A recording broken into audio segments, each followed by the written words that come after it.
We're the MLS for all the shitty houses. Well, you got an offer for $150 million. It's worth a lot more than that now. Cruises aren't my thing. I'm just going to jump off early. Rented a car and I drove down to Amalfi. And I was like, you know what? Maybe I'll fly back through Paris. And there's a Ritz Paris. I'm like, rent the presidential suite for a couple days. I just wake up and just do whatever the hell you want to do. Might sound crazy, but I think down the road we'll actually be bigger than Zillow. What's up, guys? Welcome back to another episode of the Winners Club podcast, where even when we don't win, we learn, and learning is the highest form of winning. My name is Brian Tran, your host. I got my co-host here, PJ Padua. What's up, guys? How you doing? And this year, 2026, is the first podcast that we've done, and we brought in a real banger for you guys, okay? Like, he's in here. It's not virtual, so it's going to get real nitty-gritty. So buckle your seatbelt, and let's get into it. So I got none other than Robert Wensley, the CEO and founder of InvestorLift, the dispo platform that uses the top wholesalers in the country. He started a real estate after turning down Wall Street, guys. You don't know how, like, everybody thinks Wall Street is the pinnacle. Well, he's going to tell you why it is not.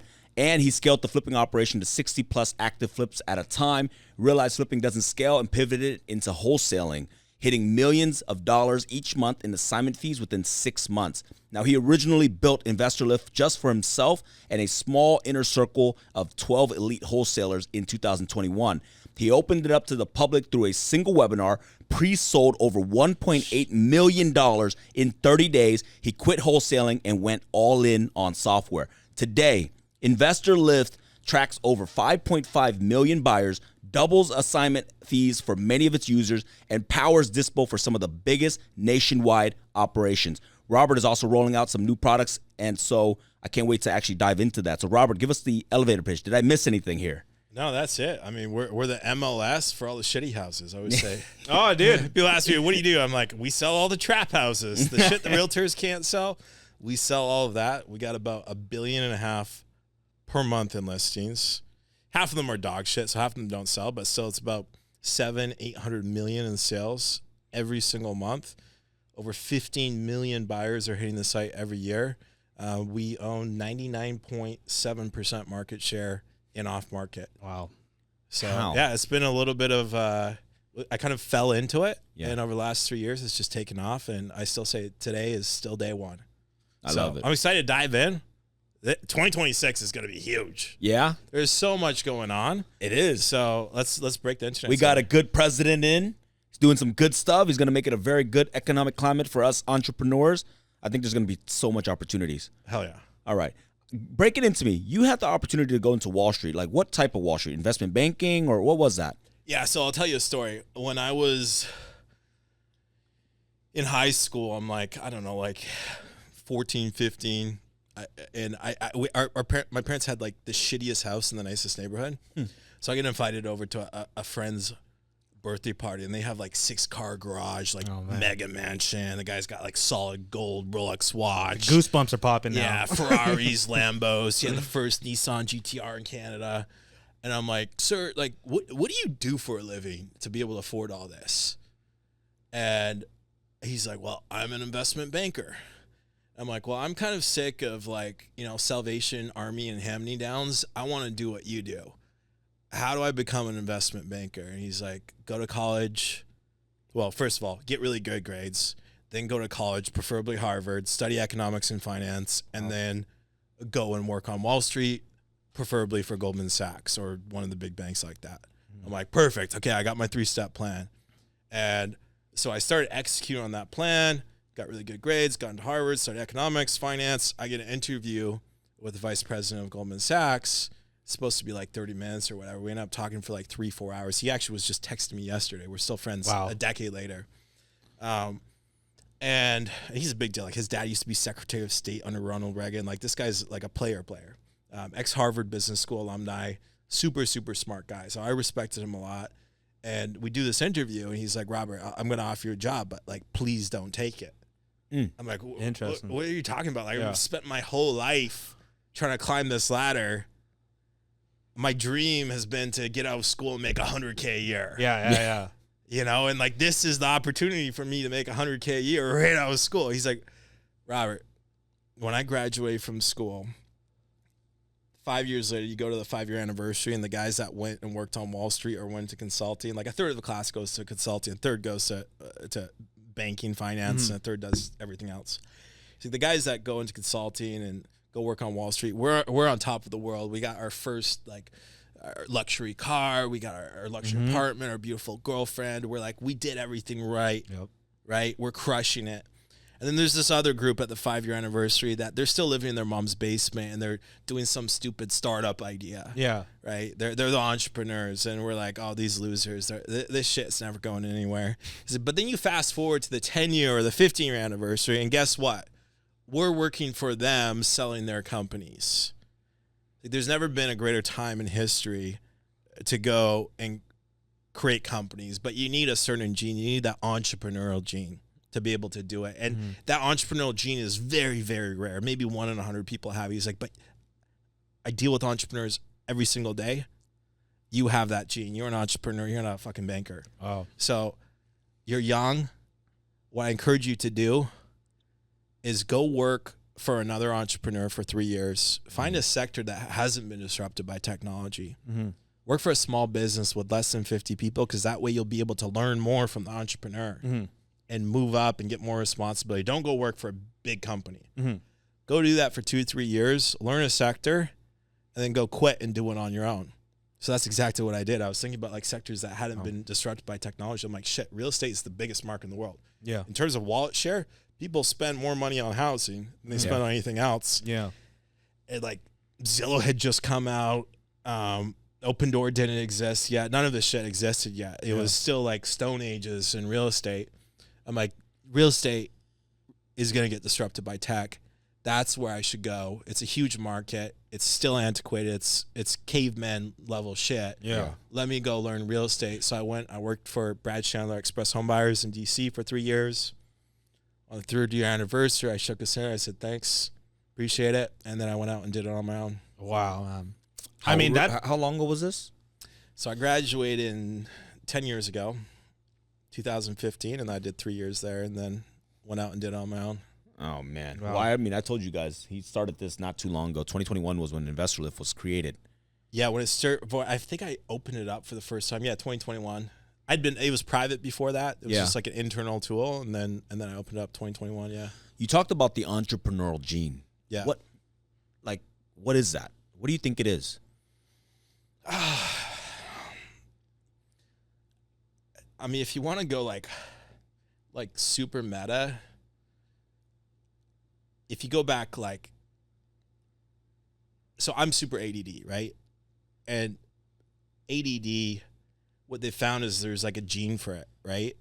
And if you read, I've read a few books on like ADD, and dyslexia is like this too.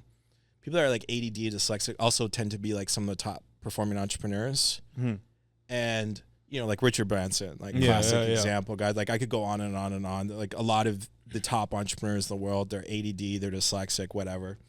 My parents used to literally give me pages of D's and B's, and I have to sit there for hours just circling all the D's and then circling all the B's and circling all the P's and then circling all the Q's to cure me from my dyslexia. But they tend to be the ones that really crush it, and the reason being is you think about things differently. Now, there's some geneticists that did some research to figure out, is there the ADD gene? And sure enough, there is the ADD gene. And kind of the running theory is that the ADD gene comes from back in the day, the hunters, right? So you have your tribe, and you got people in the tribe that got to go farm and take care of the place and build shit. But then you also need people to go out there and go hunt. Yeah. Or go conquer other tribes. So it's like that warrior gene, the warrior hunter gene, right? For sure. And a certain percentage of people have that warrior hunter gene. And if you're out there in the forest in the night, you have to constantly be switching focus. Yeah. Right. So I think there's history behind it where it's there's this gene that just evolved over tens of thousands, hundreds of thousands of years from the warriors and the hunters that still exist today.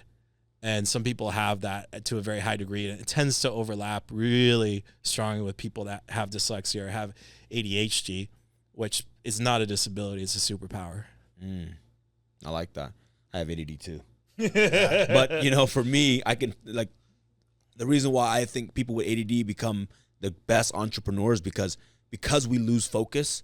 We know to bring people in. Yeah. To really, hey, this is your sector. You run with it.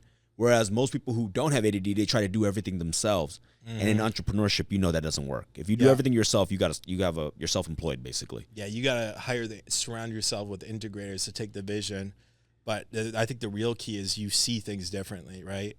If you're ADD or if you're dyslexic, you could just see things. Your brain functions differently than the rest of the world. So you're able to synthesize and make connections that other people can't make. Yeah, for sure. Take something from one industry, bring it over to another industry, see how they work together. Yeah, I love that. It's okay to be different, guys. It's okay to be different. Yeah, everyone in the world should just find out what are they uniquely the best in the world at doing and just do that. Love that, man. When you were building InvestorLift, even internally, what did that look like? You obviously saw a lapse in the real estate market. And you're like, this shit doesn't work. Because I'm imagining back in 21 or even earlier, 2018, you basically just spammed called everybody to try to find a buyer. Yeah. How did you solve that? And like, what was going through your mind? And how did you actually turn it into a SaaS company? Yeah, that's a great question. So when I left Express Home Buyers, I didn't want to go and launch in the same city as my former boss because he taught me how to do everything, and I didn't want to go compete against him. That'd be kind of a dick move. Yeah. Teach me everything, and I go compete against you. So I went to the opposite side of the country. I went out to LA. Whoa, that's cool. But in DC, I had like I could move a deal in like 20 minutes. Yeah. I knew all the top buyers. I had 10,000 buyers in my cell phone. I knew who wanted everything. Yeah. It was all just up here. But then when I went out to LA, I didn't know of who the big buyers were, and like the old way of just like going out to RIAs and doing things on Facebook groups and shit like that was too slow. So I built InvestorLift initially just to organize my own data and to build my own buyers list because I was in a new market and I didn't know who the buyers were. Yeah. And when I did find a buyer, I wanted to be able to get them into a system, figure out what they want, not have everything up in my head, but have it in a system where I could then hand that off to a dispo rep and they could basically capture my knowledge and I could hand them a deal, and I didn't need to, every time they have a deal, them have to come to me and ask who's going to want to buy this, right?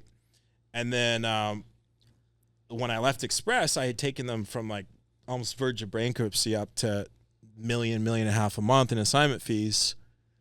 So as soon as I left, I had everyone in the industry was calling me trying to get me to do consulting for them. They're like, oh shit, Brad's like smart Harvard guy is like, he's available now. Let's hire him. So I had like, a dozen or so of guys in the industry that were all trying to hire me to do consulting. And I was like, no, sorry. Like I'm all about focus. I'm doing my own thing. Yeah. And I just kept on saying no. I kept on saying no. But then I wanted to build this feature called God Mode. I had to license all the data for the entire country. It was really expensive, way too expensive for me to afford. So I came up with the idea, hey, I'll go call up 12 of those guys. They can each chip in $10,000 a month, and I'll just tell them, hey, instead of doing consulting, or I'll do consulting for you.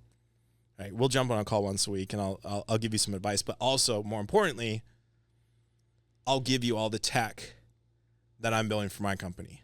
Yeah. Everything I built for my company, I'll give to you. So we ran that for, I don't know, a year or two where it was just 12 of us. We call ourselves the InvestorLift Cartel. Sick. And then we engineered the system so every time one of us got a buyer, everyone else got the buyer too. So it was like those guys are the biggest 12 guys in the country now, like Cody Sperber, Carlos Reyes, Pace Morby, like all these guys, Tiffany High, Eric Klein, Nick Perry. Nick Perry was user number 2. Like all these guys, and none of them were like right now they're all like really big. But like back then we were all just like young 20-somethings that there was a whole nother generation before us that was really big, like the Sean Terrys and like guys like that. We were just coming up, nobodies, but then like the 12 of us started working together, collaborating, and we started posting insane numbers. And then they started getting into coaching. And they're like, hey, Robert, we have this problem. We can teach everyone on the acquisition side everything, but our real secret weapon is dispo. I'm like, well, why don't you just do dispo for your students? Just take a cut of the deals. They're like, there's just too much. Like, we can't handle it. Right? And students tend to have a lot of shitty deals that you just don't want to mess around with. So, like, they're turning down 90%. But, like, just, like, open this up so our students can buy it. I'm like, hell no, that's our competitive advantage. Why would I open it up? And then eventually Nick Perry and Corey Geary and a couple of these guys convinced me to I do a webinar. So I did a webinar with Dan Schwartz, and we pre-sold 1.8 million. And I was like, shit, okay. I guess I'm doing software now. Yeah. Hell yeah. Hey, we're in the webinar, and I love webinars. One to many is the best way to sell. Yeah. So, for those who don't know, how does Investor Lift work today? I put a property on the market through Investor Lift, and then a buyer buys it, and then Investor Lift makes a fee. Not currently, but we're going to start shifting more towards that model. So right now it's software as a service. So you just pay. There's different levels, and the higher you go up, the more buyers you get access to. So the more buyers you have access to, right, supply and demand, the faster you're able to sell, and the higher the prices you're able to sell. Yeah. Right. If I have one house and I get one offer on it, and I get the same house and I get 5 offers on it, which one sells for more? Yeah. Right. So you can ease into it on like a beginner package, just kind of like bring your own buyers, all the way up to like our full blown highest level package where you got access to almost 6 million buyers. Right. So you post your deal, and then now we have AI tools that, like, there's literally AI that trains every night. We monitor every mouse movement from every buyer. We're at like 5.7 million buyers now. So is there shopping on the site? We're tracking what they're looking at. We're tracking how much time do they spend on a deal that they don't buy versus a deal that they do buy. Buyers also tend to come and go as they're buying deals. So they'll come in, they'll buy a deal, they'll disappear for 3-4 months while they're working on their deal, and then they come back. So we also know, like, the cadence. Like, oh, hey, this guy just resurfaced. He's about to buy a deal. So now all of this feeds up into a neural network. We don't even know how it works. It's a black box, but we just feed it all the data, billions of data points every single month. And the AI figures out who are going to be the highest of your buyers that you have access to, which buyers have the highest probability of wanting to buy this deal and buy it for the highest price. And then we send them texts, we send them emails, and then we track who's actually opening those, who's clicking on them, how much time are they spending looking on those deals. And then we just give you that lead list. Here's all the guys that want to buy your deal. Here's how much time they spent looking at it, how many photos they clicked through. So instead of having to spend, like, I remember back when I was doing Dispo the manual way, if I was in a new market, it might take me a few days to a few weeks to sell a deal. Now I do Dispo Live every Wednesday. We'll sell deals in 2 hours and sell them. The average wholesaler that comes on Investor, when they first apply, we ask them what their average assignment fee is. It's typically around $15,000 nationwide. It's a nationwide average, okay? You talk to any guru out there that surveyed those students, they'll say the same thing. It's $14,000-15,000 is the average assignment fee. At Investor Lift, we're typically clocking like 28 to 32 average assignment fee. Oh, so again, supply and demand. It's just nothing we do is like super complicated. We're just like, we're going to drive more demand for your deals so you can sell them for twice as much money, 10 times faster. Yeah. So usually, I mean, if you're running a legit wholesale operation, you have good deals, it's usually the highest return on investment activity that you could do on anything, right? A lot of guys are spending $20,000, $30,000 a month on marketing. Yeah. And then they just like, they post their shit on Facebook or like hand it off to some VAs to sell. I'm like, you're leaving half your money on the table. Yeah. It's insanity.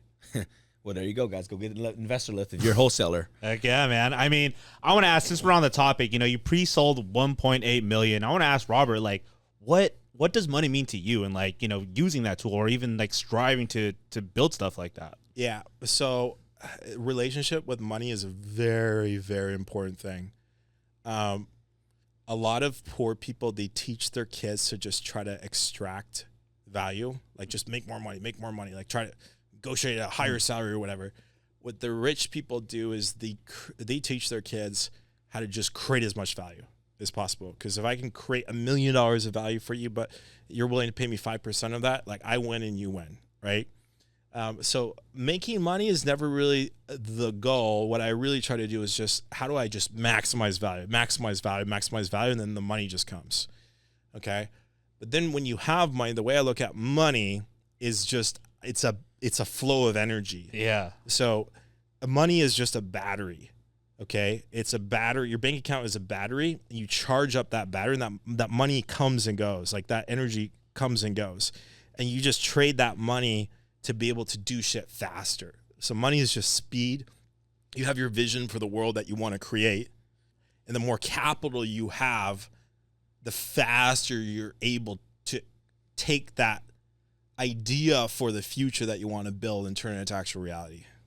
Wow. Love that, man. So I think I was watching, a Patrick Bet David episode with you, and you got an offer. Can we share that offer? Sure. How much was the offer? 150 million. So Wow. in your reality, was that like not enough, or is it more like why didn't you just take it? Right? Like So at the time, the company was growing at 60% year over year. mm-hmm. My brother-in-law, he has a startup that's like a multi-billion-dollar company. My younger sister's husband. You know, I talked to him. He's like, dude, you don't sell when you're growing 60% month over month. He's like, what does this thing look like when it's done? In the real estate space, you think about it, real estate is the biggest market in the world. Yeah. Why is there not $1 trillion real estate company? There should be $1 trillion real estate company. Yeah. Yeah. Right? This is the same hypothesis that like Open Door, OfferPad, all these companies raised on. They just had the wrong approach. Mm-hmm. Actually, if you take all the iBuyers, Mm-hmm. you combine all their deal volume together, even at peak, we were doing 2.5 times more deals than them per month. Okay, but they did it on balance sheet, which doesn't scale. It doesn't scale. And I went pure tech play, which has lower revenues initially, but eventually I think, like, it might sound crazy, but I think down the road we'll actually be bigger than Zillow. I can see it. And there's reasons we could dive into that, but that's Let's like talk about getting it. into like AI and everything. So like bottom Zillow line, like, versus investor $150 lift. million is nothing. Yeah, there's Like I already have enough money that I can do whatever I want. I have I actually pay myself minimum wage, but like, you know, you can borrow money and borrow against shares and do things like that to like finance just, but like once you got enough, I think the studies show that like once you make more than like 75 grand a year, every additional dollar after that, like does nothing to increase your happiness. you live in the Bay Area now. You still think 75,000 is enough? No, you gotta, it costs, you gotta cover your expenses. Once you cover your expenses, like, you know, like, more money doesn't, like the difference between having $30 million in the bank account and having $150 million in the bank account does nothing for you in terms of happiness. Mm-hmm. But what I want to do is actually what really was driving me to continue is I know what it looks like when it's done. And if I could find someone that was willing to like help me get it there faster and was going to execute on it and not fuck it up, then yeah, maybe I would sell it to them just to get there faster. But no one's come to me yet with that I have confidence in that they won't fuck it up. Mm. So let me ask you this. You think Investor Lift will be bigger than Zillow? Okay. Why? So good segue into talk about AI. One of the reasons why I came out here is because AI, if you look at the biggest technological shifts that have ever happened in history, like internet, probably the biggest. Yeah. Okay. But internet happened slowly. Why? Because we had to build physical infrastructure, right? Mm-hmm. Like we didn't get broadband. We had to build cables. You know? Remember dial-up? Yeah, exactly. Right? Like dial-up. People had to buy computers. Computers were really expensive. People had to buy broadband compatible cell phones. We had to build out, the first iPhone wasn't even like 3G compatible. It was a 2G phone. Yeah. You know, you could just do email and text, and that was about it. So we had to build out all this physical infrastructure for the internet. People were like, oh, .com bubble. You know, they call it the .com bubble. But it was only a bubble if you sold at the bottom. Yeah. Right? Everything that they predicted would happen with the internet actually happened. If you just didn't, if you bought the dip, you're a billionaire today. Yeah. Right? Or if you bought in and you just didn't sell, you're probably doing pretty well. So the internet was the most transformative thing that has ever happened to mankind, but it was slow because we had to do all this work in the physical world. But all that infrastructure is already in place. AI is going to be 10 times bigger than the internet, and it's going to happen 10 times faster. Okay? Now, how does this impact real estate markets? AI isn't growing linear, it's growing exponentially. Yeah. Okay? We just got ChatGPT in the last 1,000 days. Oh, that's crazy actually to think about. Less than 1,000 days. So much progression now. Okay? Now, everything that has happened, AI, actually the first AI, they started working on it 80 years ago. Wow. Okay, it's an 80-year project where we're just starting to see it in the last 1,000 days, the impact of that. Now, if you look at the exponential growth curve, everything that we've seen in the last 1,000 days, we're going to see 40x that just this year. People have no fucking clue what's about to hit them. Yeah. Now, if you look at the job market, there's this whole question of, does AI replace jobs? And if it does replace those jobs, do people move do other jobs get created that people then shift into? Okay. So people are like, oh, there's going to be a white collar bloodbath coming. I think it's already here. Yeah. Okay. And it's already here. If you look at, I'll give you an example. When I walked in here, you asked me how many people do you have working on Investor? I have 26. Last year I had 55. But I'm moving faster now with 26 and 55 because we're now AI enabled. I just told everyone on the team, hey, if you're not working with AI, you're out. And if people didn't adopt AI, they're out. And then the guys that are using AI, they're producing more than 10 guys used to be able to produce. Yeah. Right? Anything that's done behind a computer screen, half of jobs today that are done behind a computer screen, you can replace with AI. And it's already happening. So I have so many friends that have like cut their staffs in half and are having their most profitable years ever. Right? Like it or not, that's just the way it is. Business is competitive. You have to be the most efficient. Right? Yeah. So if you look at the job numbers, Jerome Powell came out in December. And for the first time in history, you see him on camera saying, we're expecting crazy high GDP growth with a super weak job market. That has never happened before. And he said the reason is because of AI. Everyone's kind of known it, but this is the first time where Jerome Powell has actually come out and actually said it. Okay? They cut interest rates a quarter point. And they did that. He specifically said it's because of the job numbers. The United States needs 50 to 100,000 jobs created per month, more like 100,000, just to keep up with population growth. Okay, October, you know how many we created? It was like negative 170,000. Wow.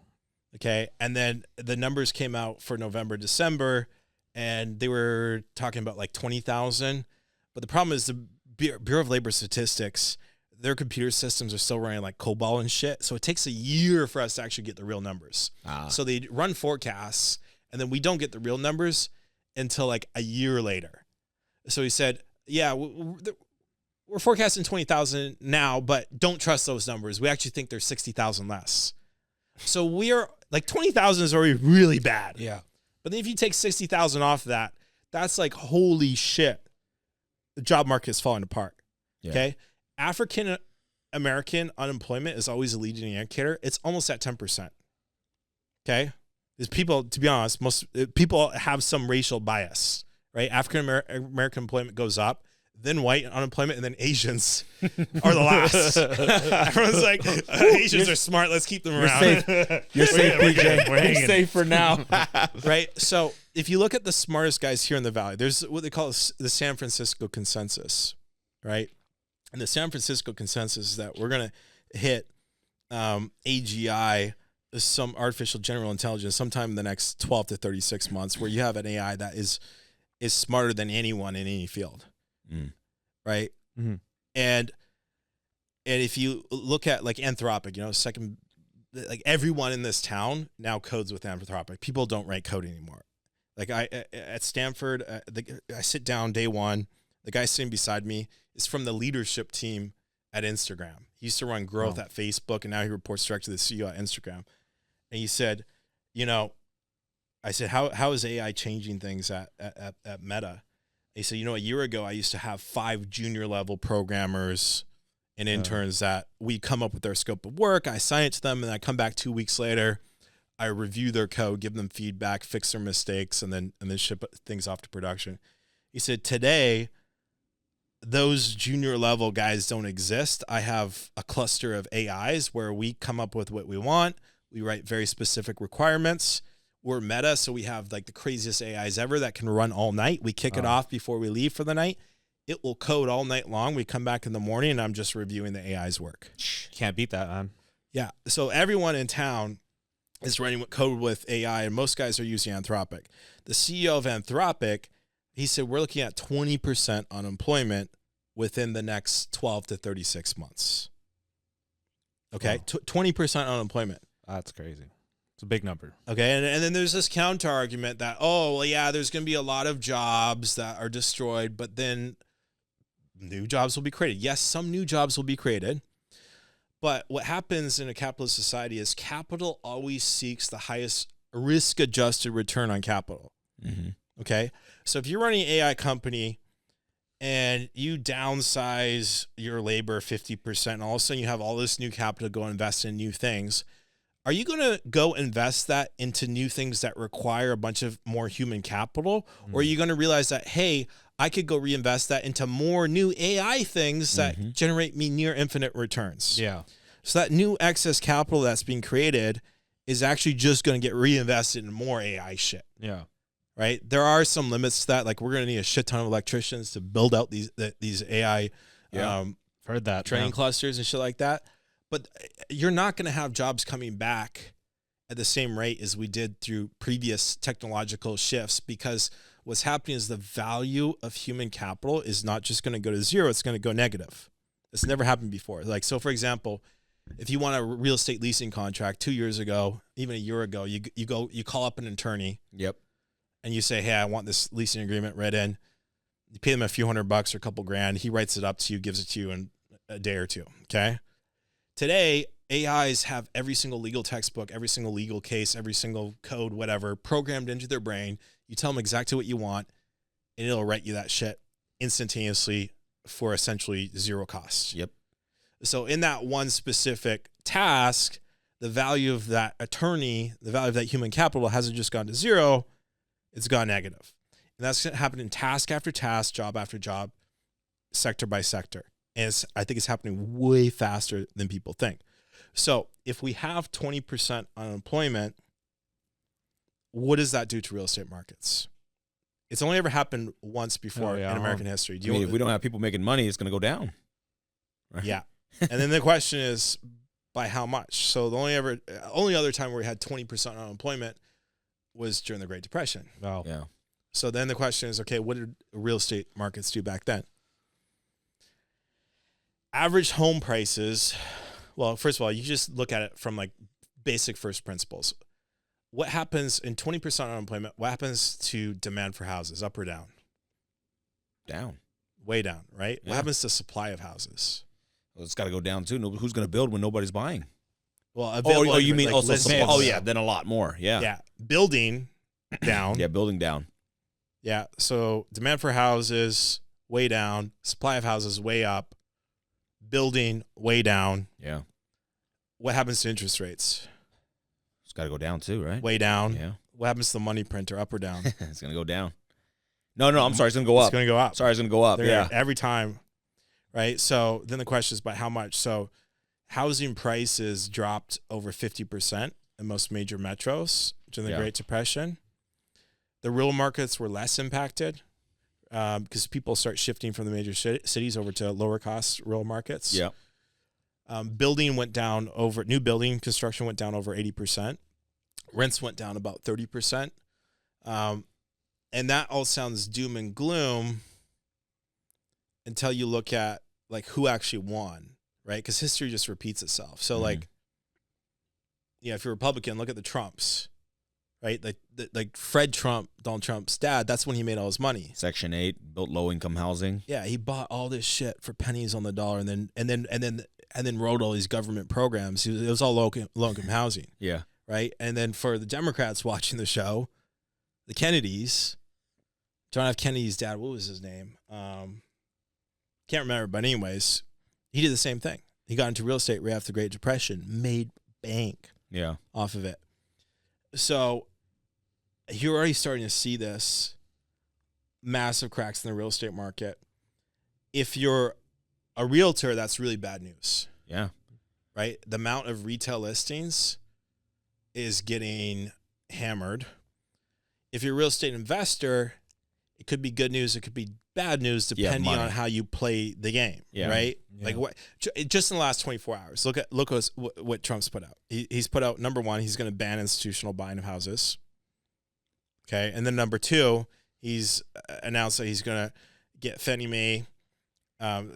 Mae and Freddie Mac to go purchase $200 billion in mortgage-backed securities. So that's why the rates dropped today. Rates drop. Yeah. He wants to get a 5 in front of those numbers, right? We were at like 6.1. We're at 5.99 today. 5.99? Yeah, okay, so we're under 6. Yeah, he did a good job. Yeah. And it hasn't even, that's just on the news. Yeah. That's just on the news. It'll probably drop like a half point. People think that when the Fed drops interest rates, that brings mortgage. But there's like a loose correlation, but really what it's about is like how much are you buying? Like, is there a market for these mortgages? So mortgage rates are going to go down. they're doing this because they're like, shit, this real estate market, they see what's coming. Trump is really smart. His cabinet is like some of the smartest business people in it. They're all billionaires, right? Yeah. Right. And Trump's a real estate guy, so he understands these things. So they see what's going to come this year. They see what's coming, and they know that they need to get ahead of it, right? Because, there's going to be a bloodbath on the retail side of things. Now, if you look at when we started Investor Lift, investor purchases as a percentage of total home sales in any major city was typically 5 to 10%. Mm-hmm. Batch data just released a report last quarter. You know what that percentage was at? No. Is over 20%. Now, if we see 20% unemployment, there's this other thing going on where like homeowners are, I think they're sitting on $27 trillion of equity right now. Yeah. It's the highest ever. Right? Like a third of houses in America have no mortgage on them. They're free and clear. And because they cranked up the money printer, people are sitting on these huge goose eggs in their equity. But there hasn't been a lot of transactions going. But if people are out of work and they don't have an income, they're going to start breaking those piggy banks. So the amount of distressed inventory is going to go through the roof. Yeah. Then and you're there. Yeah, so my market share is going to go up because I own 99.7% of that market. Wow. So distressed inventory in 2026 is going to start ripping. The amount of leads that are going to start coming in are going to start ripping because there's going to be a lot of people that want to sell, but if there's no retail buyer there to buy it, like that market is going to start breaking. Yeah. And then people are going to start going institutional. This is why he wants to ban the big buyers, because he knows what's happening. He knows what they're about to do. What they're about to do is do the same thing they did in 2008, the same thing they did after COVID, because they know when rates come down, and then they're going to have to crank up the money printer, and they crank up the money printer. Then Wall Street always comes in because they want to inflation hedge and arbitrage. So they come in, they start scooping up single family houses, right? Blackstone did this the last 2 times. And there's thousands of other companies that also do it. So he knows they're about to put on that play. They're already gearing up for it. I was just at IMN. I spoke at the conference in December. They're already gearing up for it. Like the first guy I met, he's at the bar. He's like, I'm like, what do you do? He's like, I just raised a small fund. I'm like, how big is small? He's like, oh, just $1 billion. It's just like one dude just raised $1 billion. Wow. Like they're gearing up for that play. And he's like, no, you're not doing that fucking play. Yeah.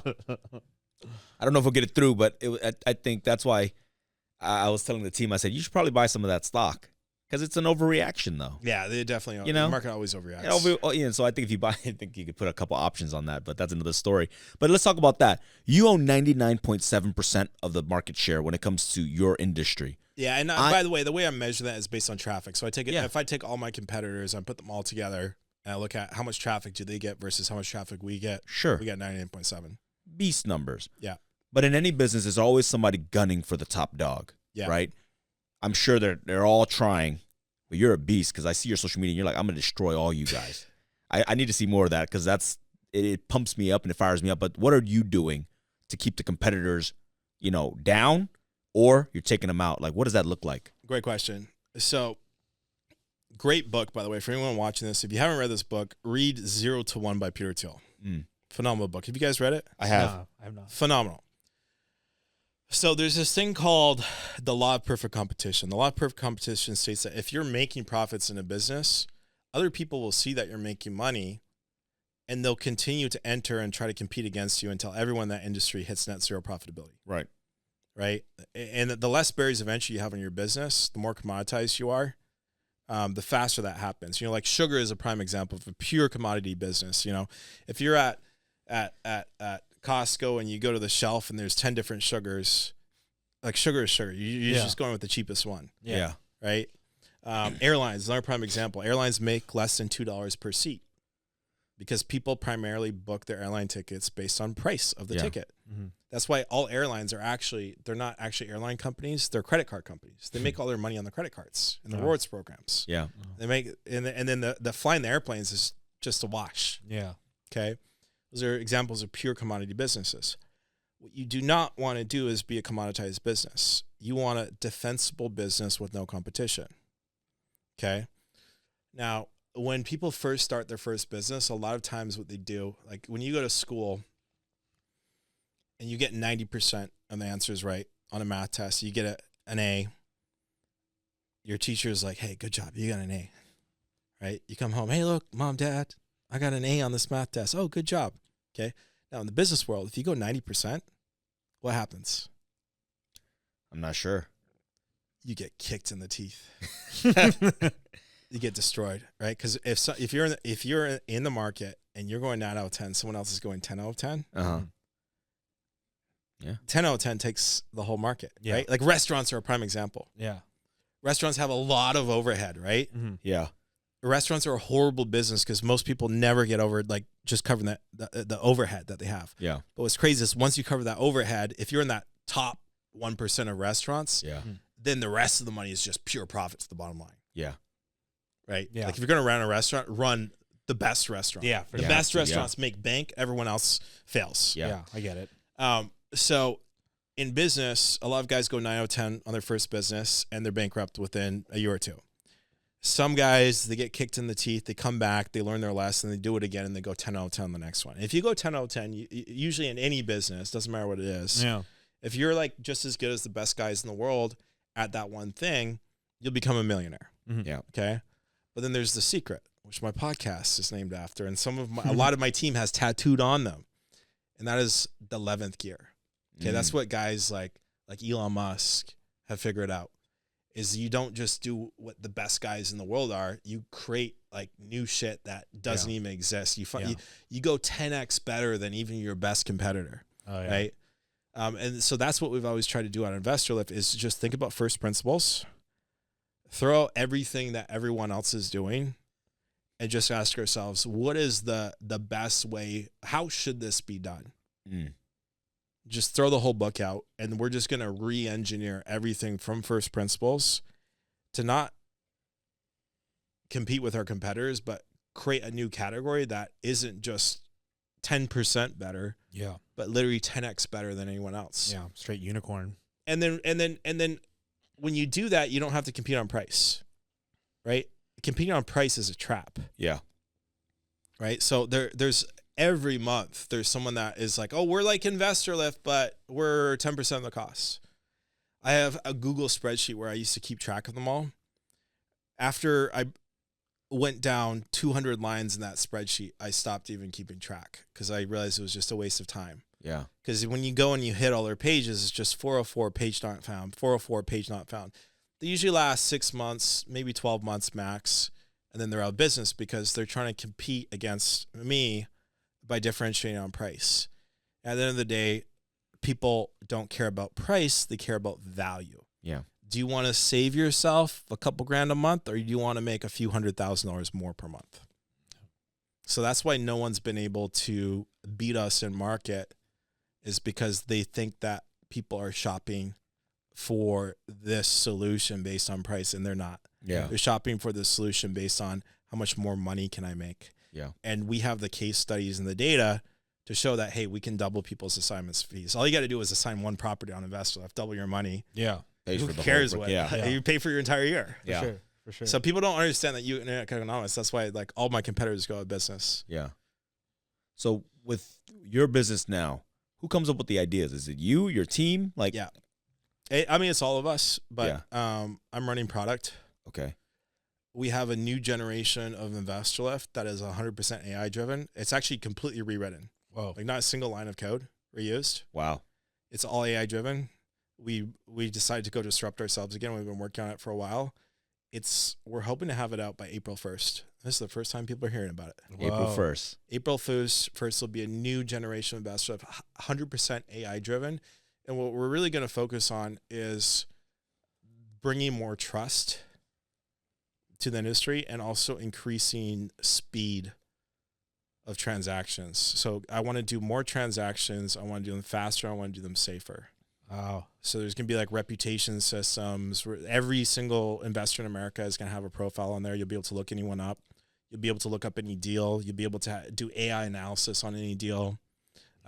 Is you're using the system will start personalizing and customizing itself to your preferences. As you shop on the site more, it'll build the AI's trust in you as a deal maker. If you're doing deals on platform, you'll start getting first dibs on the best deals. Wow. If you're wholesaling and people are buying your deals a lot on platform, you have a high sell-through rate, then we're going to give your deals to the best buyers first. And the whole system is being run by a neural network that, as people are using it, it's getting smarter and smarter and smarter. Wow. Is this new AI that you're adding to, that you're about to launch out, is it going to make people's lives just like that much easier when it comes to like buying deals? Like, how is this essentially just going to help them? Yeah, and it really is just an extension of the existing AI we have. So we have our model is called Iris AI, and everything that happens on InvestorLift gets fed into that. And what we're going to do is just extend the capabilities of that AI to do a lot more things, because it's kind of like we're just feeding it everything right now. And then now we're seeing like, hey, what can it do? Like we have something like a pricing prediction feature that is coming. Yeah. And like I just got off a call right before this to look at like the numbers on that, and like we get so much activity coming through that, you know, by this time next year we'll be able to tell you what a property will sell for before you even get on the phone with a homeowner, right? Like Zillow is looking at the retail estimates, but like that doesn't work on these distressed properties. Right? You need something fine-tuned for this specific use case. So when we launched it, it more than doubled the volume of offers. So we launched it. We actually opened up the AI model, Iris AI, in January last year. Yeah. And within within about 3 months, we had more than doubled the volume of offers we were getting, and we had increased the average assignment fees by, I think, about $6,000. Yeah. So that was just in the first 90 days. But what also happened is it was taking us over 15 days on average to sell a property on InvestorLift. We brought that down to now the average property is selling in less than 4 days. And what's happening is that's just the system getting smarter and smarter and smarter, because what it does is it makes a prediction. Yeah. And then it basically is running an experiment. Like, hey, I predict that Brian wants to buy this deal. And if Brian buys the deal, it's like, okay, cool, I did a good job. And if Brian doesn't buy the deal, it's like, oh, I didn't do a good job. And then there's kind of an in-between where like Brian shopped a lot on the deal and spent a lot of time, or like we know he was interested in the deal, but he didn't end up buying it, where it's kind of like, okay, some signal there, but you know, it's like, it's non-binary. It's like, you know, on a scale from 0 to 1, how interested was Brian in this deal? Yeah. And then it's what we call a reward function. And then it's just running these tests, billions of these tests every single month. It's getting smarter and smarter and smarter and smarter. So cool, man. Like, well, because PropStream, honestly, PropStream's number aren't wrong. Yeah. I mean, I have a lot of new guys on our team. I'm like, what does PropStream say? Because I'm not going to go there and analyze every single deal, because, you know, that'll take forever. But can you imagine, like, when his data gets better, because I don't know what PropStream's doing, but it'll tell you, like, hey, you need to buy this for this price. Yeah. Like, if you do one deal and you're like, it was actually pretty accurate, we made money, you're going to trust that software a little bit more. So I'm sure that's basically what InvestorLift is doing. So it's like, if it tells you to buy for this, buyer buys it, he makes money, I'm going to go back to InvestorLift and like, next time it tells me to buy for this, I'm like, no problem. Yeah. I mean, pretty much. It sounds like a no-brainer. I think, you know, all investors out there, you know, if you're not on InvestorLift, check it out. It seems like this thing's just going to get smarter and smarter, and you guys who are using it just going to make more money and get more offers. So 100%. So one of my questions, that's actually one of the questions I had on it, was that do you think your AI software will replace underwriting for a lot of wholesaling and flipping?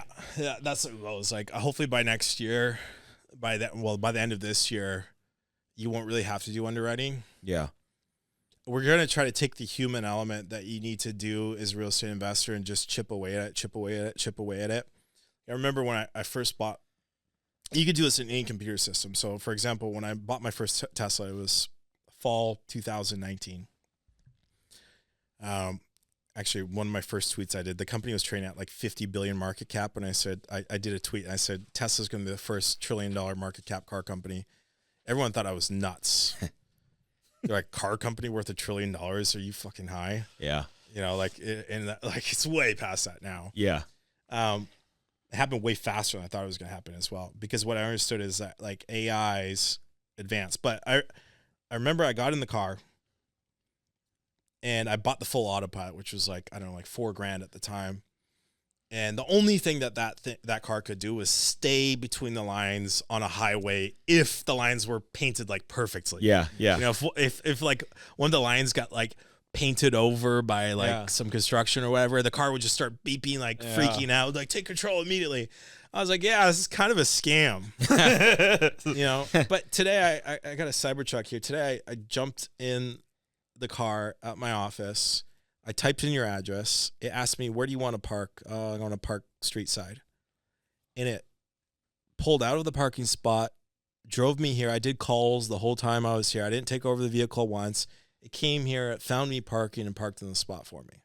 It's crazy, man. The growth and progression of AI is just, it's absolutely, just like you said earlier about like, and I think it's spot on about the internet, right? It took some time, but AI is just progressing. I mean, we're on ChatGPT like 5 point something. There's probably going to be 6 soon. So yeah.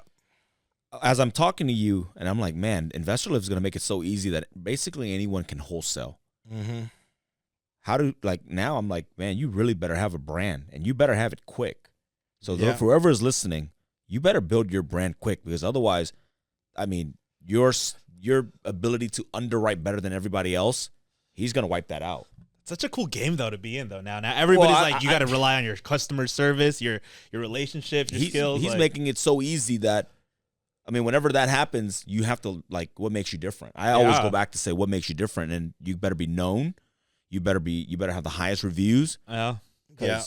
Otherwise, all differentiators. What you want to do is compound differentiators. So like online presence, reviews, brand, sales process. Yeah. Like every wholesaler runs the exact same business. Mm. yeah. It's all the exact same business. You generate leads, you convert leads to contracts. Yeah. And the big differentiator has been the underwriting. Yeah. Right? Like whoever can price whoever the contract. can pay it, like, typically the a little bit more than the last guy. Yeah. That's really what it is. Most people don't understand that. You actually want to be able to pay the most. Whoever can pay the most wins. Yeah, and still make money. But yeah, like, it's not I mean, people be like, actually, people think that whoever pays the least, yes, from the business model, if you pay the least, you have the biggest margin. Yeah. But you also lose deals. Yes, exactly. And as you go down on percentage, right, or as you go up on percentage, like if you offer 5% more than your competitor, you don't get 5% more deals. You get like twice as many. Yeah, that's crazy. So I'm. This is good because, guys, we got the inside track. Maybe we don't release the episode too early. Yeah. The other thing you really want to do is take all the boring shit, like stuff that you could have a VA doing, and start automating that all with AI. Because you want to do is bring down your cost structure as much as possible. Because the new era of wholesaling is going to be a volume game. It's going to be who can do the most volume at the lowest cost. Yeah. Where if you can just do it 5% cheaper than your competitor, you're doing twice as many deals. Yeah. My question for you now is, like, this thing is huge, right? What drives you every single day? Like, you have a kid now. Yeah. You have another kid on the way. Yeah. Is that a distraction? Officially announced on this podcast. Oh, I'm sorry. You've been gone for a while, man. We got to update him. No. My wife will post something soon. Do you think kids slow you down, or no change? No. So there's different things. If you look at all the things you can do in life, and then there's something I like to call return on happiness. Yeah. Right. If you look at, Elon Musk says the same thing I'll say now is that kids will give you the highest return on happiness of anything you do. I agree with you. Like, a prime way to test this is like, InvestorLift is very successful. It's worth a lot of money. It affords me to live my dream life, have my dream job, work with awesome people, doing awesome creative shit that I love every day. Yeah. But if someone told me, hey, do you want your company or your kid?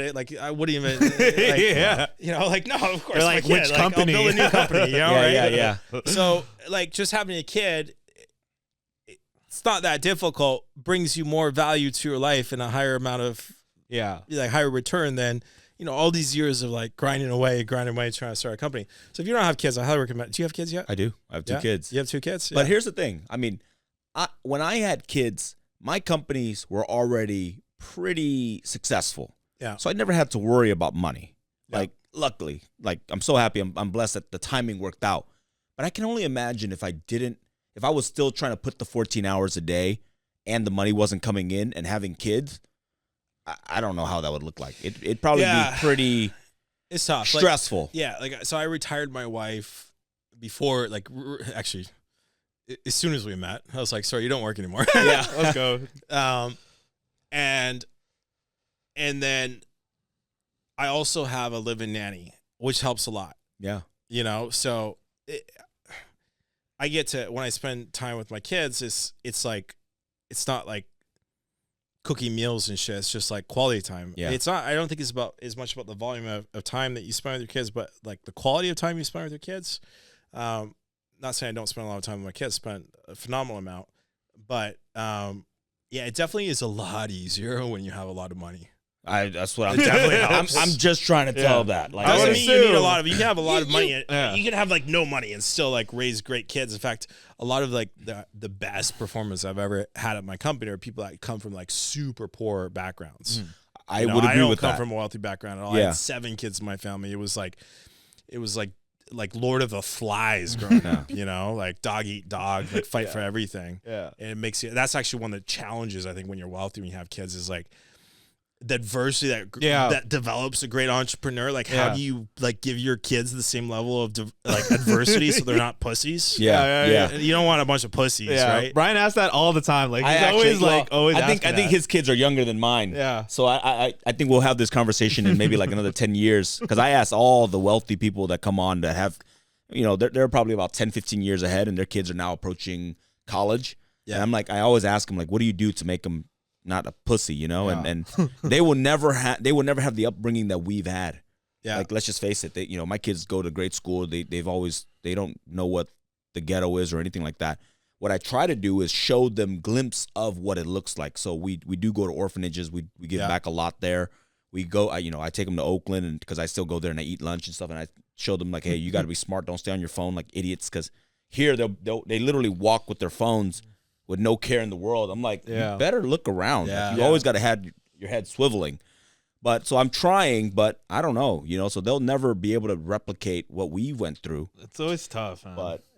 But then also there's a lot of kids that grew up wealthy and do cool shit. Yeah, I mean, look like And Trump's that's- kids. Like, yeah. Trump's kids turned out, but you know what he did? He threw them out on job sites with his toughest guys when they were like 12, 13 years old. And it's like, you're doing plumbing Yeah. with my toughest guys on a job site in New York. And so that's what I'm going to do. Like, you better get your ass to work. Yeah. You know, you get to go home to a nice house, but you got to go back out there and work. Trying So to they're recreate the struggle, you know? They're going to go work with Javier on paint and stuff like that. I'm going to make them do it all too. Yeah, don't buy them shit. Let them buy their own stuff. Let them Yeah. earn money. Like my kid just turned 1. I mean, but I saw them 3 months traveling. ago. Those kids get to go and see the world, right? Yeah, Yeah. but as soon as they're like old enough to like be on an airplane on their own, they're flying economy. Yeah. I'm gonna Yeah. be up front, and they're gonna be walking to the back and carrying the bags. You know? Like, I think by that time happens, you're going to have a jet.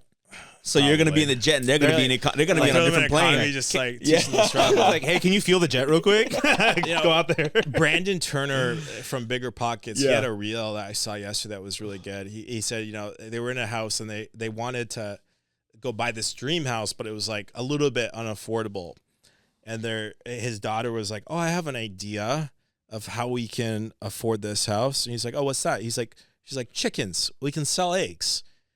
And, you know, most parents would be like, oh, that's a stupid idea. Like, how much money are we going to make selling eggs? You know, and they would shut it down. And Yeah. instead, he was like, oh, that's a great idea. So they went on Amazon the next day. They ordered, you can buy like an egg laying chicken. Most people don't know this. You can buy fertilized eggs, and the U.S. Postal And hatch Service will them. ship them to you. So whoa. they got one of these things, and they hatched eggs, and they got chickens, and she sold eggs to her friends. She made like a genius. few dollars here, a few dollars there, and then. You know, he worked on his business, so he got the money to buy the house, and they bought the house. He's like, "Oh, thank you so much." It She's was like, your chicken. selling these eggs, so she got that reward. Yeah. You know, like I sold chicken eggs and helped the family get crazy. this house. I like you know, that. and like what a way to instill entrepreneurial skills in It's your, like, in your kid. did she was she born with the gene now, or was it? Do you think it was like maybe like just because of environment, you know, being Yeah. around? Like it's like hard to tell now, right? It's like Yeah, I think there's a genetic element to entrepreneurism, that like ADD gene. I think Yeah. helps a lot, but it's also so environmental. Like, Yeah, if you're yeah, for surrounded by sure. entrepreneurs, for sure.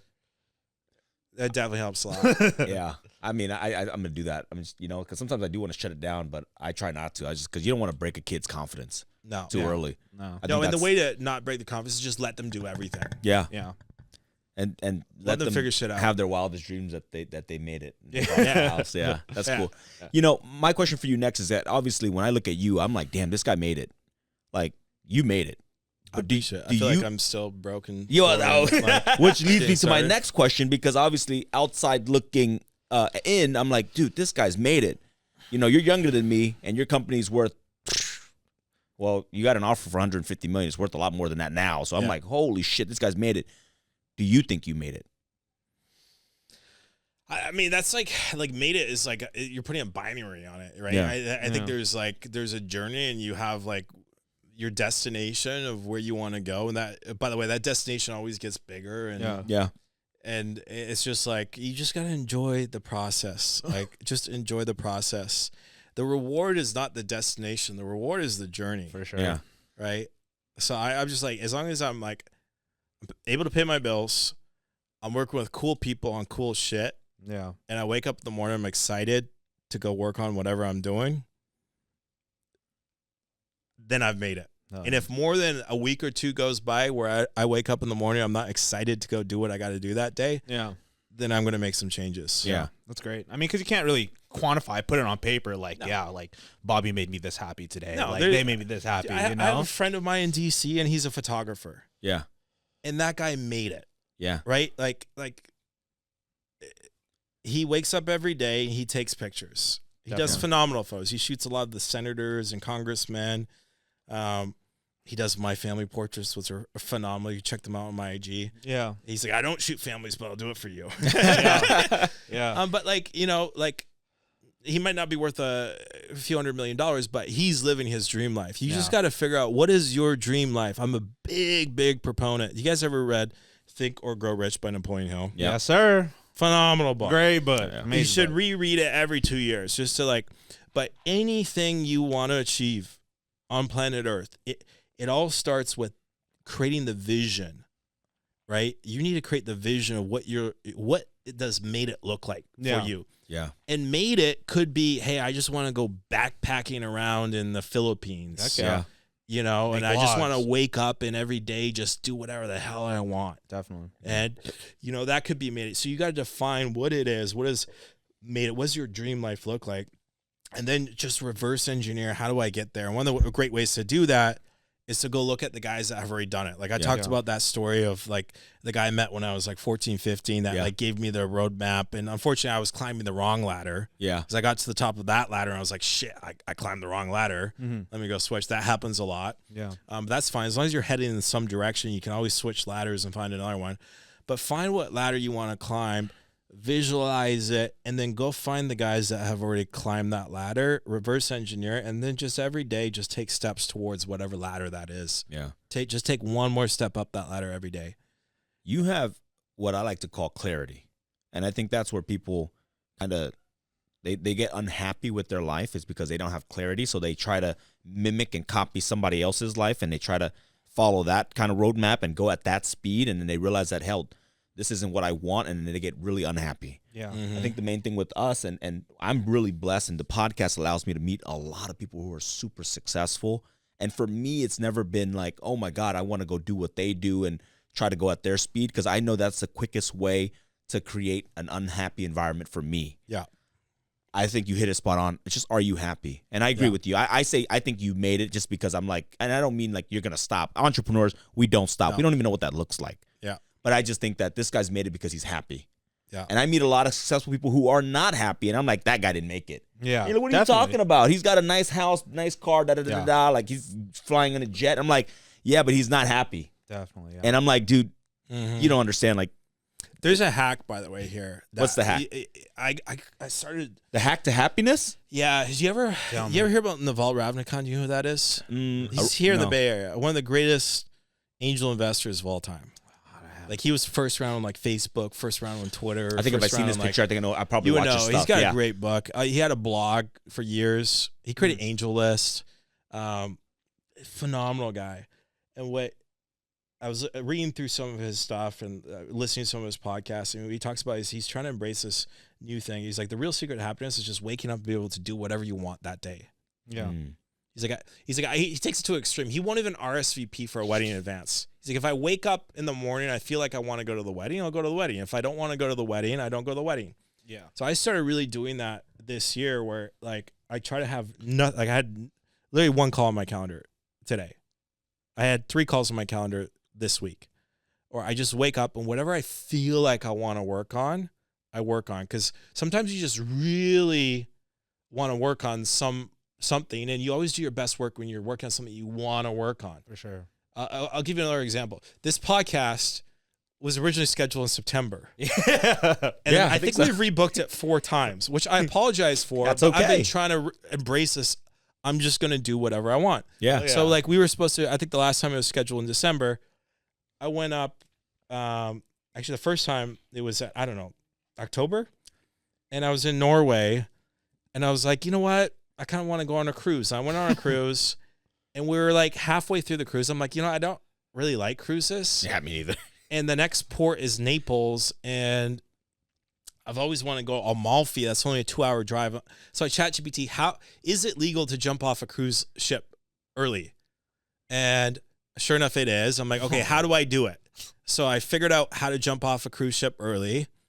And then I just jumped off early. The guys were so shocked. They're like, oh, is there anything the problem? I'm like, no, just cruises aren't my thing. I'm just going to jump off early. Yeah. And then I just rented a car and I drove down to Amalfi and I was like, this place is awesome. I think I'm going to like bounce around Amalfi for a bit just because that's what I felt like doing. Yeah. And I was like, you know what? Maybe I'll fly back through Paris. I used to work at the Ritz-Carlton. There's a Ritz Paris. I'm like, I'm just going to go to Paris and go rent the presidential suite Yeah. for a couple days because I used to work for them and it's something I always wanted to do. Yeah. And like, I just wake up and just do whatever the hell you want to do. Doesn't have to be traveling. It could be like, you know, like recently I've been out of product for a little bit working on some other stuff. And like, I'm like, you know what? I really want to start diving back more in product. So I jumped on a call this morning with my COO. I'm like, by the way, for the next 4 months, I'm just going to run product 100%. That's all I'm going to do for the next 4 months. So All right. I want to get this launch done by April 1st. I'm just 4 months. I'm just going to go ahead. So like really just waking up and just do whatever you want to do. Now you can't do this in the early days as an entrepreneur. You have to wear all the hats. Yep. You got to do accounting, marketing, you're the bookkeeper, you're wearing all the hats. But once you break through, and I think a lot of people that are watching this probably have their own businesses. Yeah. Surround yourself with a really good team that can manage things. And then when you wake up, when you feel inspired to work on a specific thing, just work on that one specific thing. I love it. My question is, you talk about, obviously, today, Investor Lift allows you to go on a cruise, jump off, and book the presidential suite. What was that? Was there a moment when you were like, holy shit, nothing's going right? Or in the beginning, you probably had to bootstrap everything, Yeah. right? And so now, was there ever that moment where you were like, dude, this is fucked? Or this isn't going to work? Yeah, when interest rates went up, so I knew interest rates were going to go up because you can't, I mean, they printed more money in 2 years than they did in the first 250 years of our country. Yeah.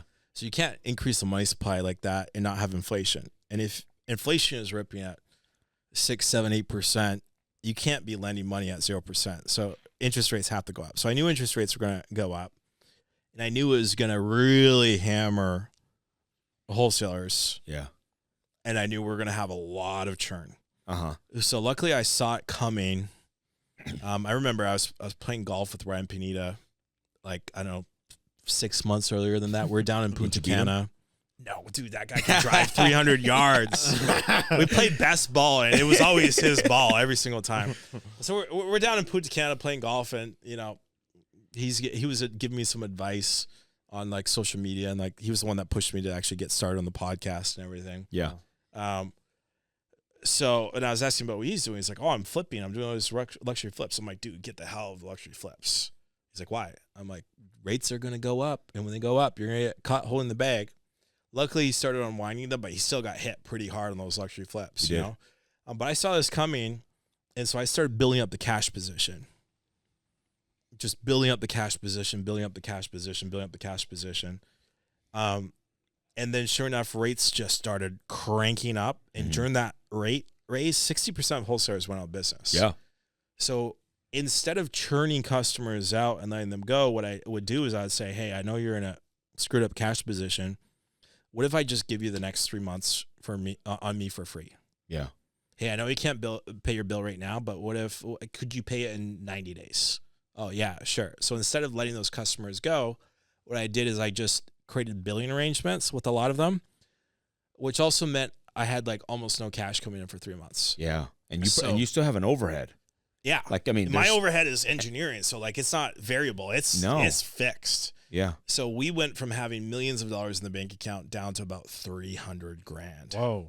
That's And for those of you guys thinking like, hey, 300 grand, I would love to have that in my account. You got to ask him, what's your burn rate every single month, right? And he's got engineers. That was 5 days cash. Oh, God.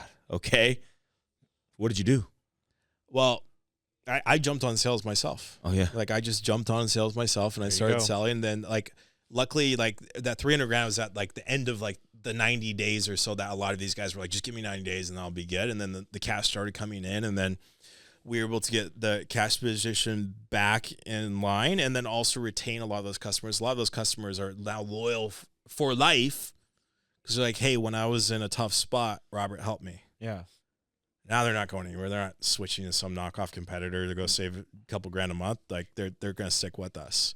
Did you learn that from Conrad Hilton? I did not. Is he the Hilton Hotel guy? He's the Hilton Hotel guy. So when he had all these hotels and everything like that, and things were gonna go to shit, when nobody was, I don't know the year, guys, but it was in his book, and he wrote that when my business kind of took a hit, and people weren't staying in hotels, he went to all his vendors, basically his the towel guys, the Coke guys, all that stuff, and said, I'm gonna pay you, and you just need to weather the storm, but I'm gonna make sure that you guys stay in business. But when things go back, you make sure that, you hook me up. And that's exactly what they did. And it seems like these guys are loyal to you. It's the same thing. It's like, even though you were hurting and you are basically on the verge of bankruptcy at that point, because $300,000 in 5 days, that'd be gone. Yeah. Like you did that for them. And so they better be loyal. Yeah. I mean, because now I'm sure their business is booming again. Yeah. And they're not going anywhere. I'm not going anywhere. Yeah. A business is like that. I think a lot of entrepreneurs, they get stuck too much in transactional business. You never really make it in transactional business. Yeah. What like the big boys understand is trading there's like, it's like trading favors. Yeah. And that's like the ultimate currency. Like as you move up in the game, it's all about like, I scratch your back, you scratch mine. I give you an intro to this guy, you give me an intro to that guy. Yeah. It's being flexible. Yeah. And they say that the companies that are more flexible make like 15-20% more profit. Yeah. And it's like, but how do you explain that in a book, right? And it's like, when do you be flexible? Who do you be flexible with? Yeah. I'm sure you weren't doing it for every single person. Yeah. But you knew that these guys were, they just needed time to bounce back. Yeah. You weren't giving it to the newbies, I'm sure, because those guys probably be out of the business. But like my top guys have been with me if you've been with me for a couple of years, you need 90 days, like sure, like, and it was like a system. Like we don't do that right now. There's no like, because there's no massive crisis going on right now. But we forecasted that this crisis was going to come. We knew the rate cuts were going to crank, and we knew that the industry was going to get hard. So we were prepared for it, and like, we were able to help a lot of guys out. Do you see any crisis happening in 2026 that we should kind of brace for? So it's interesting because, okay, I'll tell you another story. In 2019, I'm living in Los Angeles, okay? In like December, there's like the first case of coronavirus in Los Angeles. It's in Koreatown. I live in Koreatown. Okay. I'm like, that's interesting. One of the things I used to do when my friends were in town is, instead of going out drinking somewhere and racking up a big bill, because I had like no money at the time, is I would go, you could get free tickets to go be in the audience on these talk shows, right? Oh, cool. So I go and I sign us up for a talk show. Or I think it's what's the name of the guy? Short guy. What's his name? Jimmy Fallon? I don't know who's short. No, not Jimmy Fallon. It's hard to see who's short on TV. Slick back hair. Jimmy Kimmel? No. What's the name of this guy? It doesn't matter anyways. I wanted to nail it though. So we're in the audience, and they put you in the audience like an hour before, and they hand you an iPad, and they give you like a survey to do. So everyone's doing the survey, and one of the questions on the survey is, what do you think is going to be the biggest news story of 2020? Of course, Trump is running for office again, and everyone is like, Trump, the election. And I had just heard about what the virality factor was on COVID. Now, I know about virality because in tech, virality score is a really important thing. For every user I bring on, how many other users do they bring on? If you can get a net positive virality score, you don't need to spend money on marketing.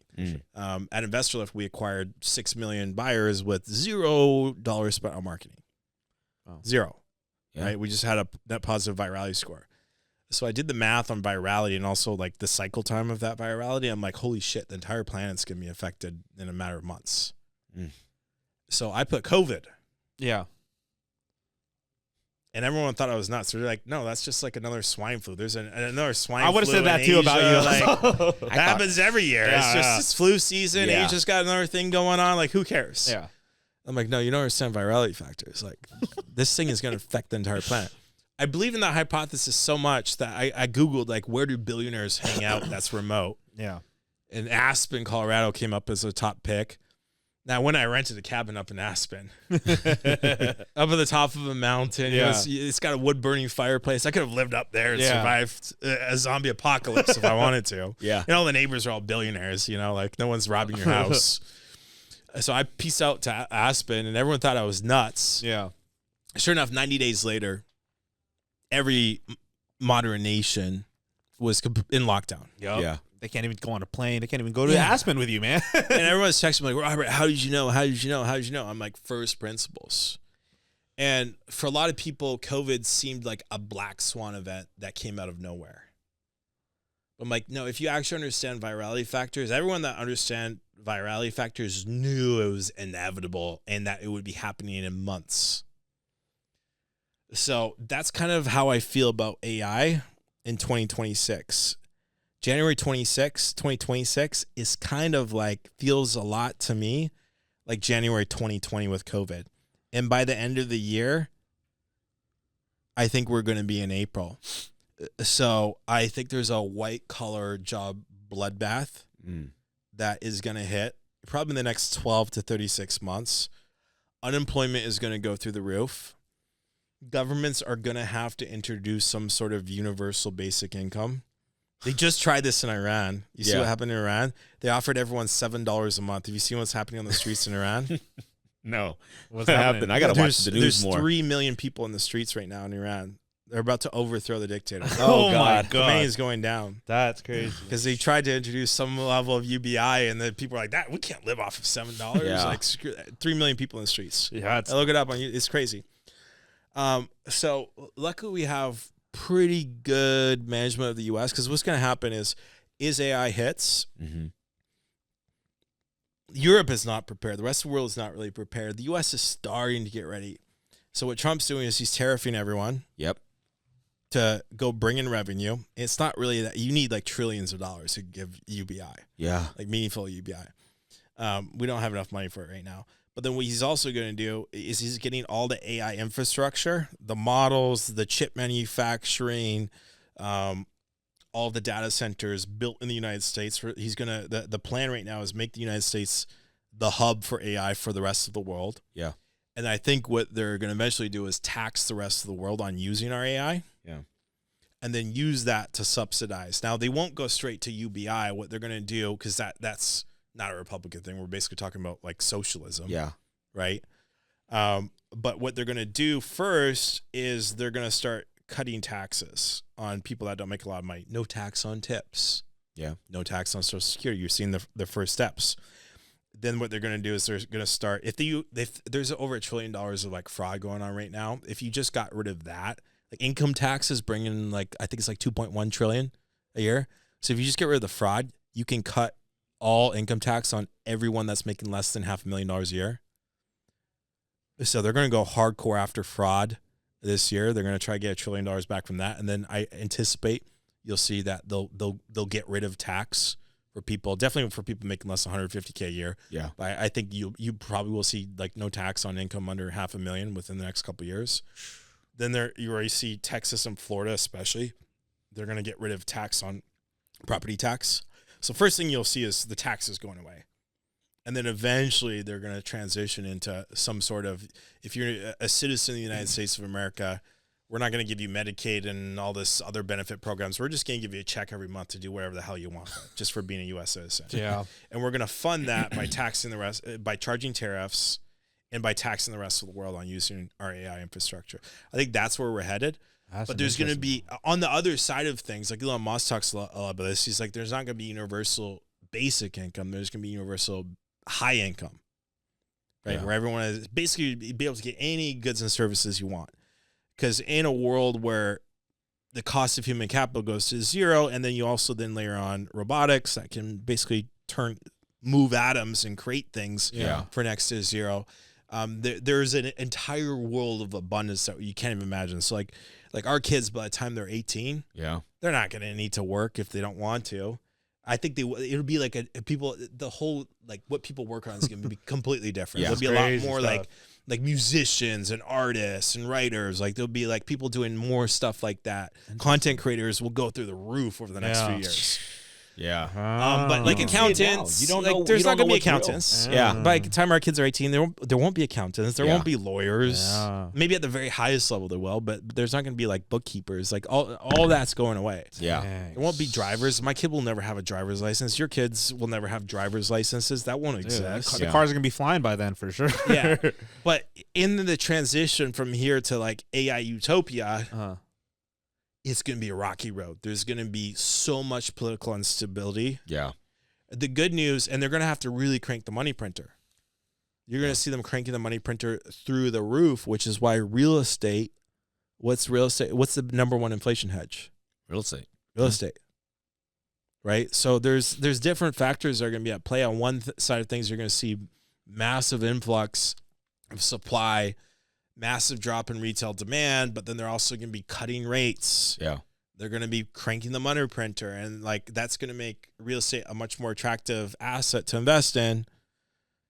So I don't, there's so many factors at play that no one really knows what's going to play out. But the other side of it looks really good, but like this year is where you're going to start seeing the cracks. Yeah. There's going to be a lot of social unrest this year. I'm just thinking about like what you're saying, and I'm like, man, we got to start. That's why we're not flipping too much this year, because Be who careful. knows? Who knows what the hell? I would wholesale everything right now. I would not flip. What I say? That's what you've been saying, man. Yeah, if you're gonna flip, only flip the easy stuff that you can 3 get to in 6 and out. months. Yeah, Slam Not dunk. even 6 months. I'm not talking even about 6 months, like less than 3 like months. 3 In months, in and Carpet out. paint, lipstick, turn and burn. You heard it, man. Hey. Well, I mean, that's what we're telling people. Like, you got to wholesale. It's just quicker. Yeah. Or wholesale it, or if you're gonna flip it to keep it. Yeah. Like enough to where you can refinance it, because I think that might be good when the rates come down enough. Now the rents will actually pay the mortgage. Yeah. Whereas for the longest time in the Bay Area, you're in the red. Yeah, Yeah. Bay Area is gonna collapse. You know why? Yeah. Why? The tech guy's gonna get laid off. The tech guys, there's already Oh, yeah. they're not hiring entry level guys Yeah. anymore. Like that's already Why? gone, and then next is gonna be mid tier. Yeah. So Like when I first started programming with Claude, yeah. when I would ask for it to do something, use it could only Claude. do the most simple tasks. It could code for maybe 3 minutes. Yeah. And now it can, I think the new models can program for like 10 hours straight. Holy smokes. One of Google's senior engineers just So cool. posted something 2 days ago where they took a project that took an entire team at Google a year to do, and they asked Claude to do it, and Claude completed the entire project in 1 hour. So cool, bro. That's Yeah. cool, because you don't have the human limiting beliefs, man. You don't Yeah. have anybody being like, "Can you do that? Can you not?" He's like, Yeah. "I'm gonna do that." So yeah, that's crazy. I Yeah, kinda but, wanna switch- like all those engineers. Yeah. And also, you know Gone. what? You either got to have like high end stuff to the upper engineer guys Yeah, can the still top afford guys it. are going to Yeah. get paid They way can more. still buy the $5, $6, $8, $10 million houses, but if you're doing like entry level, God, they're gonna have to crowdfund. We got to do crowdfunding for them to buy the stuff. Yeah. I want to switch gears a little bit and be respectful for your time, but you know, you have children. You're just newly married for the most part. Yeah. Rich guy. What do you look for in a woman? And how do you protect yourself? Is that cool to ask? Yeah, that's a great question. I think the whole like what old people tell you when you know is very true. Yeah. Like my wife was just on vacation to Puerto Rico. She was a private school teacher. She actually did her master's degree here in the Bay Area at Berkeley in early childhood development. Yeah. Was teaching high school at one of the top schools, private schools in Norway, which, you know, the Norwegian education system is like top in the world. So already very like set. She had her own apartment, her mid-20s. Like she was fine. But she came on vacation to Norway, and I just convinced her not to go back. How did you meet her? At the club, at the bars? No, Like where? at a beach club. Like they have like just at a they have like these little beach clubs where they do like kite surfing, and you grab ceviche. Oh yeah, cool. And we met and started talking about skiing, and like we clicked. Yeah. Like when you eventually find someone you just really click with. Yeah. Right. And when you really click with someone, just like double down, like know what you want. And when you see it and it's staring you right in the face, like don't be afraid to commit. But like the other thing, I think one of the things that if you're an entrepreneur, you don't need to be dating someone that is like, oh, I want to have a career and everything. Right. Yeah. It's hard for two people in a family, if you want to have kids, to both be like going at it like that. So I'm like, yeah, just to let you know, like, if like, do you want to do this thing? Like, I'm going to go for it. And then the most important thing you ever do in your life is raise your kids. Right. Yeah. Because when I'm dead, the company's probably, long gone, and all the shit I spent my life on, like no one's going to even remember it a generation from now. Yeah. Right. Maybe one of my grandkids will see this podcast one time and be like, oh, that's cool. Like he did some real estate stuff. Like, but it doesn't fucking matter. Yeah. Right. The only thing that matters is like, do you raise good kids? Because that's the only thing that actually moves forwards. Yeah. Right. So I always tell her job is way more important than mine. Way more important. So I think if you're young and you're watching this, like, if you're looking, like, don't go find people on Tinder. Yeah. Like find someone that's going to be a good mom, and you're going to find them For sure. when you're not looking for them. Yeah. Just in real life, get off I used to create dating websites. I worked on a Really? dating website when I was in school. Cool. Yeah. And so I know the economics behind dating websites very, very well. If you're a man, you're going to go down 2 or 3 notches as soon as you get on a dating app. That's crazy. Yeah. Because you're jumping into, how Investor Lift, we're all about driving demand. Yeah. Okay, those unit economics get inverted on dating sites. Wow. If you don't believe me, go ask any half decent looking girl to open up their Tinder profile and look at their DMs. Yeah. I couldn't agree more with you, because I think if you find a good partner that is a good mom or husband, whatever it is, if he's going to stay home, watch the kids, but that's going to secure your foundation, that you go home every night and you're just going to feel good. And that's going to allow you to go out into the world. And when shit hits you, you have a strong foundation. Your kids, your wife is there. That's the most important thing. I think if I had one dating advice, find a good mother. Yeah. And then also a good way to see that is look at her mother. Yes, you can. That's a forecast of. Yeah.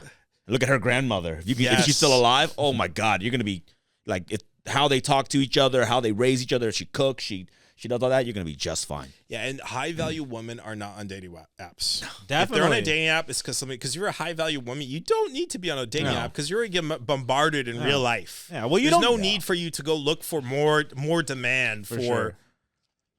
Potential partners. You already got enough going on. Yeah. I mean, they say the best is to like date for value, right? Like that's the best. You want to date with somebody like a value. Like if you meet somebody at a library, you guys are both interested in growth and knowledge. And like, that's the best thing to connect on and build a relationship. I mean, you go on Tinder, you're basing it off the bio and the picture. That's it. Yeah. Not really values or what they want you to see. So sound advice. I like that, man. If you were going to start over at 0 today, but you're 20 years old, so we'll give you back some time. Yeah. What would you do and what would you focus on? Real estate again? Wholesaling? Or just go straight into SaaS? I mean, are we talking about I restart and I know everything that I know right now? No, because I think the listeners don't have your knowledge. Yeah, because if I knew everything, I had my connections and everything, obviously I'd do the real estate. Let's just say you know the basic enough, like, you watch the news, you maybe know about this AI thing, but you don't know everything. You don't have your connections. The secret is all you got to do, don't look for solutions, look for problems. So I would just go and look for problems. I would try to find a really big problem that no one is solving and no one is trying to solve, and there's no competition to solve that problem. And then I would go all in on trying to solve that problem. I wouldn't do anything B2C, like business to customer. That is so hard to crack. Your failure rates are way higher. I would go look at problems that businesses have that are really big problems. A lot of people make the mistake of going after paper cut problems when they should be going after tourniquet problems. Okay. What I mean by that is, like, let's say you cut your finger on one of those papers and you got a little paper cut. And I say, hey, do you want a Band-Aid? Yeah. I'll sell you this Band-Aid for $1. You might be like, yeah, sure, I'll give you $1 for a Band-Aid, but you don't really need it. You know, like maybe. Yeah. That's like 99% of all startup ideas I hear is they're selling Band-Aids. Yeah. What you got to look for is a tourniquet problem. Yeah. If you got run over by a car and you're bleeding out, one of your arteries is bleeding out, and you have 1 minute left before you bleed out and you're dead on the street, and I come running up to you and I say, hey, I got a tourniquet. This tourniquet is going to save your life. Yeah. Yeah. How much will you pay me for that tourniquet? My life savings, everything I have. Everything you have, because it doesn't matter if you're dead. Yeah. So look for tourniquet problems. And then only then use first principles thinking to figure out a way to solve those problems. Every very complex problem that no one's solving because it seems so complicated is really just a bunch of very small little problems. And you could just break any very complex problem down to these very small little sub-problems and just attack them one by one. Yeah. And then anything. You look at what Elon Musk is doing, getting ready to colonize Mars, right? Yeah. That's just, these rockets are so complicated. They're the biggest, most complicated machines that man has ever built. But all of those are just a bunch of very small things that are all put together. Yeah. What you got from him? And I got one final question. Definitely. I want to ask Robert. I heard on the Omar Elatar podcast that before shout out to Omar. Yeah, shout out to Omar, man. Hey, good stuff with that guy. But prior to your company going 100 million, 150 million, you said that you were negative $5,000 in your bank account and you were about to become an Uber driver. So I want to ask, why did you not fold and choose that path? And what's your advice to people who maybe, are in that middle of that journey and back against the wall? You don't fail until you quit. I agree. There you go, man. You don't fail until you quit. So anything you want to accomplish in life, there are no limits on what you can accomplish, right? And it always is 10 times harder than you ever expected.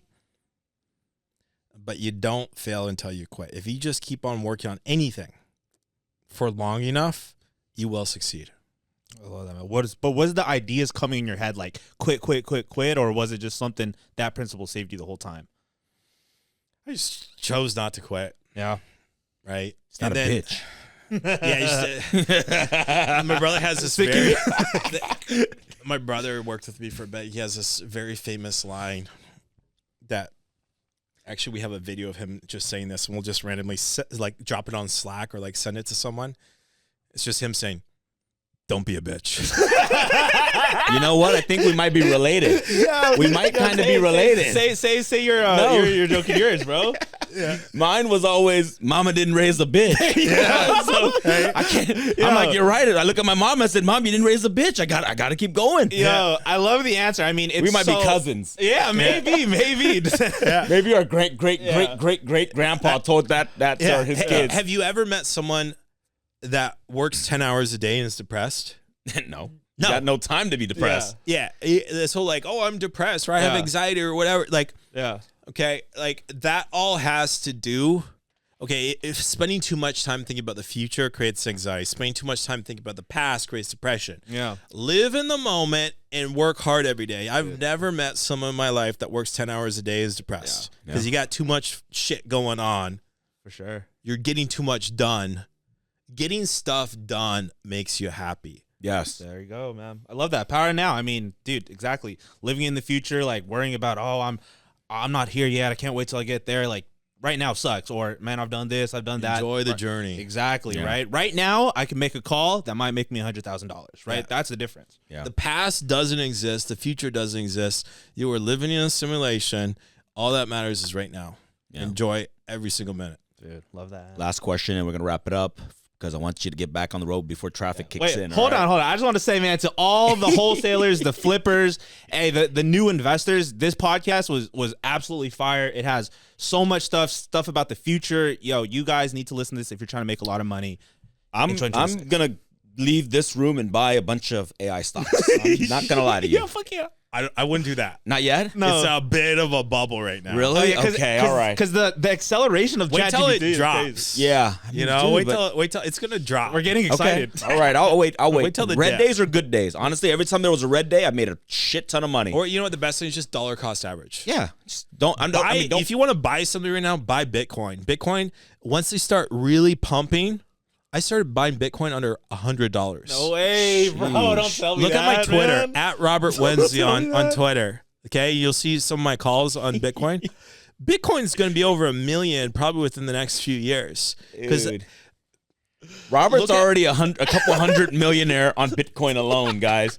At $100. buy Bitcoin, it is going to go. And if you don't want to directly buy Bitcoin and worry about the cold storage and all that, buy MicroStrategy. MicroStrategy gives you 2x leverage on top of know that. Bitcoin. It's cheap right Can't you now. just buy Bitcoin on Robinhood? I don't know enough about this. Is yeah, that you bad? can buy it, but you don't actually have control over it. You don't? Yeah. Like they can manipulate the price? Or Well, what do you they're mean? holding it for you, and you're Oh. basically, you know.